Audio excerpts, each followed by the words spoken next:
ప్రేక్షకులారా, praise the lord. నేటి topic యెహోవాను ముఖాముఖిగా ఎరిగిన ప్రవక్త మోషే వ్రాసిన చివరి పుస్తకం 34 అధ్యాయాల ద్వితీయోపదేశ కాండము, అనగా రెండవసారి ఉపదేశించుట అని అర్థం. నిర్గమకాండంలో మొదటిసారి ఇచ్చిన ఆజ్ఞలను విన్న తరం వారు అవిధేయత వలన నశించిపోయారు గనుక దేవుని అద్భుతాలు ఎరగని క్రొత్త తరం వారి కొరకు మోషే మోయాబ్ మైదానంలో తిరిగి వాటిని ఉపదేశించుట.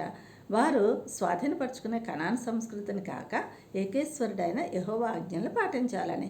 డ్యూటరానమీలో ప్రధాన వచనం 4:2, ప్రకటన 22:18, 19లో దేవుని ఆజ్ఞలతో వేటిని కలపరాదు, తీసివేయరాదు అని.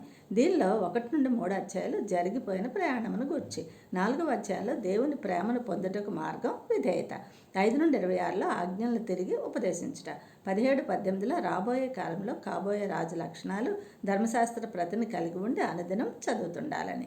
23-12-14లో పరిశుభ్రతకై బహిర్భూమి ఏర్పాటు, 27-30లో గెరిజిం పర్వతంపై దీవెనలు, యాబాలు కొండపై శాపవచనాలు పలుకుట, 31లో జ్ఞానాత్మపూర్ణుడైన యెహోషువకు మోషే తన వారసునిగా బాధ్యతల బదిలీ, 32లో మోషే దేవుని ఆజ్ఞలను కీర్తనగా నేర్పించుట, 33లో మోషే తుది ప్రవచన పలుకులు, 34వ అధ్యాయంలో యెహోషువ వ్రాసి ఉండొచ్చు.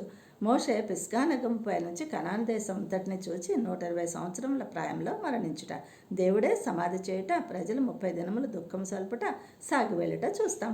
ద్వితీయోపదేశకాండంలో యేసు ఛాయలు, 18-16లో నా వంటి ప్రవక్తను నీ కొరకు పుట్టిస్తాను అన్న మోషే ప్రవచనంలోనూ, యేసుక్రీస్తు అరణ్యంలో శోధింపబడినప్పుడు అపవాది కౌంటర్కు ఎన్కౌంటర్స్గా వాడిన 6:16, 6:13, 14, 8:3లోనూ క్రీస్తును చూస్తాం.